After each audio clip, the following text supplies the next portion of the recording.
What's going on YouTube? JT is born here, and welcome back to another edition of my DC comic book reviews. And in this video, we're going to talk about Batman issue number 149. This one is written by Chip Zdarsky with art by Michelle Bandini. That's right, Jorge Jimenez did not do the artwork on this one. He just did the cover art. And this is kind of wrapping things up, kind of that loose end from the last issue where I was kind of curious, what are they going to do with this whole, like, Bruce Wayne, Robin, Zero clone? And they pretty much wrap up that entire story arc in this issue.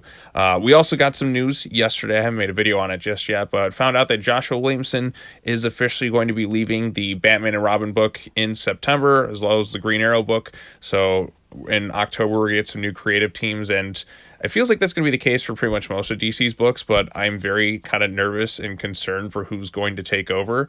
I hope it's someone like a Jeremy Adams or maybe even like a Philip Kennedy Johnson, like a Brian Q. Miller or something like that. But we'll just have to wait and see. Watch it probably end up being like Tom Taylor or something who takes over Batman and Robin. Although I feel like Taylor would probably be better suited for Green Arrow. I don't really want him on Batman and Robin, but I bet you that's probably what's going to happen. But Zdarsky's still going to be writing stuff, I think, unless hopefully they get a new creative team, because some of the decisions made in this storyline just kind of left me scratching my head and just not really a big fan of most of this stuff. So Zur made this whole clone thing, but we do find out that this clone has accelerated aging, so unless Bruce finds a way to stop it, he's inevitably going to die very, very soon. My biggest issue, with this issue, the thing that annoyed me the most is this bit of dialogue right here, and it just tells me that Zdarsky does not really read much in terms of Damian, has clearly not read much of Batman, Robin, or Shadow War, or Robin, Son of Batman. This exchange of dialogue is genuinely terrible, completely disservice to the character, and kind of undermines some of the stuff that other writers have kind of worked on over the past several years. So Damian confronts Bruce about this thing. He's like, with a walking collection of DNA that tried to kill me, and he basically belittles the existence of this clone, and just doesn't make any sense whatever. Keep in mind, Damian would never say this about a clone. I mean, if you read Robin, Son of Batman, he literally made a sanctuary dedicated to all kind of the Al Ghul kind of clone failed experiments, if you will, as you consider them. So all this island of Damian clones mixed in with all sorts of other DNA, he made a sanctuary for them, and he considers them brothers. So clearly shows a love and care and compassion for clones. He has an understanding of them because he's had so many of them for himself. And also, not too long ago, during the events of Shadow War, which crossed over with the main Batman book, which we're reading right now, Damian found out that Respawn was a cloned brother of him, and he was excited that he had another brother, and he wanted to help him, given all the stuff that he's been through, and he wanted to kind of do the right thing. And he was very devastated when he ended up getting killed. Now, I think maybe they hinted they could have been alive or something like that, but again, devastated that this clone, mind you, was killed, and Damian was really upset about that. And having him written this way, it shows that Zdarsky clearly just does not care much for the character.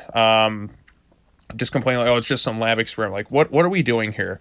This is terrible. And then Bruce is like, son, you were grown in a lab, so is Damian now a test tube baby again? I thought that was just written away or whatnot. I thought it was just kind of lovingly made consensual with him and Talia, but of course we can't have that in this book. It also feels like it's kind of undermining what Ram V was doing in his stuff and what Williamson was doing. So I don't like a lot of the stuff centered around Damian. I feel like Zdarsky has not done a good job with Damian or Jason in this book. Now, he did write the one Jason storyline I did quite like, but that was in Urban Legends. But as soon as he got his hands on this book, I feel like it's kind of done a disservice to Damian and various members of the Bat family, making their intelligence look really dumb. We had the whole Gotham War thing, which was terrible.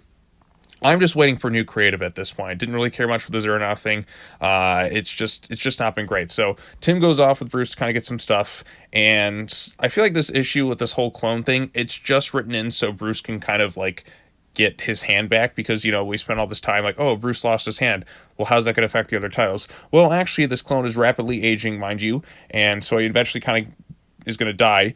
Bruce also heads back to Wayne Manor and finds out that he's got a good chunk of his money back, $3 billion, which, for a billionaire standpoint, for how much money Bruce used to have, seems a little bit low, but, at least he's a billionaire again, so he definitely has a lot of money.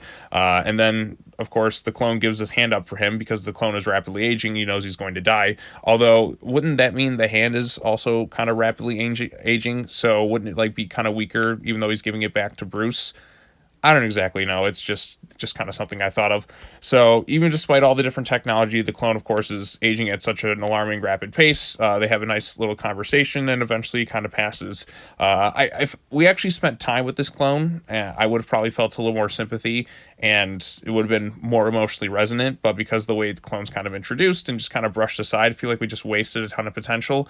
You could have had this clone of Bruce kind of showing up for maybe a couple issues more. We really got to know him. You could kind of see over time the rapidly aging pace of like this being. You could have had like a touching moment, kind of similar to like the Tears in the Rain bit, like in Blade Runner, where he knows he's inevitably going to die despite everything. Like it could have really tugged at the heartstrings, and there's definitely a little bit of that in here because, like I said, this clone of Bruce didn't really have much of a life, and he tried to do what he could to help. But I also feel like some of the writings surrounded it, like especially with like Damien and all that, just really put a bad taste in my mouth and just felt kind of like genuinely terrible. So eventually, like I said, Bruce comes and confronts Vandal Savage. So he's got a good chunk of money back. He's got like a functioning hand again, and Vandal's like, hey, as long as you kind of work for me, so you can get your manor in that back. He's like, you can keep the damn house, and so he builds something within the city known as like Pennyworth Manor, and yeah, so I guess the place he's been staying at before with Damien, he's gonna move out of there. I don't know how that's gonna connect to Batman or Robin because this book just tends to ignore the rest of continuity. Like between the three main Batman books, I feel such a disconnect with like everything going on in there. It just feels so completely out of place. So all the family, I guess, is kind of back at the place over here, and Selena Kyle kind of shows up, and she's almost kind of asked to move in with him, but isn't he kind of got stuff going on with Talia and that and Detective? I don't know anymore at this point, but I guess they're kind of cool for the time being right now. Before we get an absolute power and then probably rewrite the status quo of like the DC universe and so on and so forth. So artwork is at least nice in this thing. There isn't really a backup. It's just kind of a preview for absolute power #1, which is the next big DC event they got going on. And then, of course, they're going to wrap that thing up and new creative teams are going to be launched on all the different various books. But yeah, the whole conversation between like Bruce and Damien, I just despised in this thing. I feel like it just kind of belittles work that other writers have done. I mean, if you're going to be writing some of these characters, if you don't really like them, then probably for the best to just maybe not like include them so much at the forefront of your story or completely undermine their intelligence. But you're also kind of working for DC Comics, so I feel like you should have access to kind of knowing like what's going on in the different books because there's just such a disconnect anymore.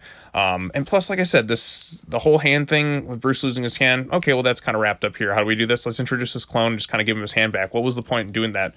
Bruce losing all his money, which kind of not really, and then kind of taking away Wayne Manor and all that stuff, just kind of things that are so associated with the character.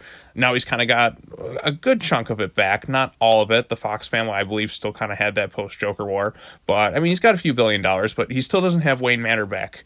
Like, why not just keep Wayne Manor? Why couldn't we just have him back there? Like, I know they're doing this whole Pennyworth Manor thing, but it's still kind of like his other home and all the various mini bat caves he has in the city. So don't know what the deal with that is, but I guess he's just gonna kind of stick around in the city. I don't know.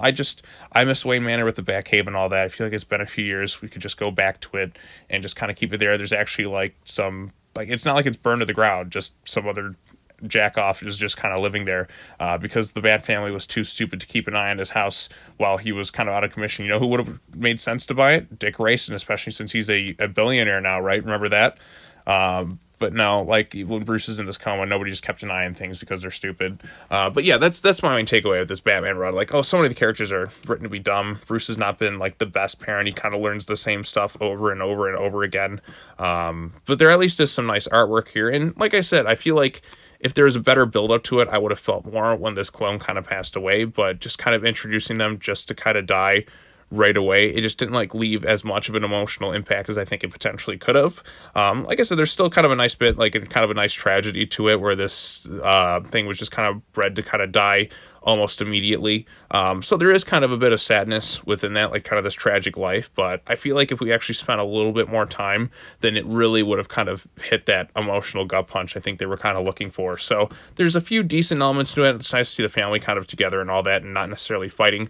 But there's also some just poor writing, especially on the stuff with Damien, which just feels completely out of character and does not line up with all the stuff that Williamson's been doing, which kind of concerns me for whoever's going to take over the book next, because we get get like some nice wholesome father and son moments, and then we get this crap. And like I said, it bothers me because when you read all this other stuff and there's just such glaring inconsistencies with how like a character is kind of written from one writer to the other, where it's clearly just they just do not care. It's just baffling. Sometimes there's a few hiccups here and there, and I understand that because there's so many books going on, and continuity is kind of all over the place. I don't even know what it is like fully in canon a lot of stuff anymore. But when you get something like that glaringly dumb, which just stands out to me like that, where it's like, okay, no, I got to put my foot down for this one. Some things I can kind of forgive, but that's one where it just felt so jarring and just so inconsistent with everything that's been done before. It feels like such regression that I have problems with it, and I just kind of want to mention that. But yeah, so those are my thoughts on Batman 149. There's a few nice kind of bits in there, but that whole section with Bruce and Damian really did rub me the wrong way, and that's the first time this book has really kind of done that, because there's some things undermining the character's intelligence and all that, but that one right there, that one irked me the most, because that just felt so tasteless and kind of out of place. It just did not fit well with the characters whatsoever. I had to point that out. So what did you think of it? Did you like it? Did you dislike it? Chances are, if you're subscribed to this channel, you probably dislike that scene too. What does this say for the next phase of DC? Why are none of these books feeling consistent with each other at all? Why does everything feel so all over the place? Can we just kind of wrap some of the stuff up and get some new, better creative involved? That's kind of my hope at this point. I want good stuff, and I just don't know when we're going to get that again. So anyways, what did you think of it? Push comments down below, like this video, share it with friends, subscribe to the channel for more content, hit the bell for notifications, all that fun stuff. I'll be back again. Got a couple more issues to talk about today, and I'll see you all in the next video. Peace out.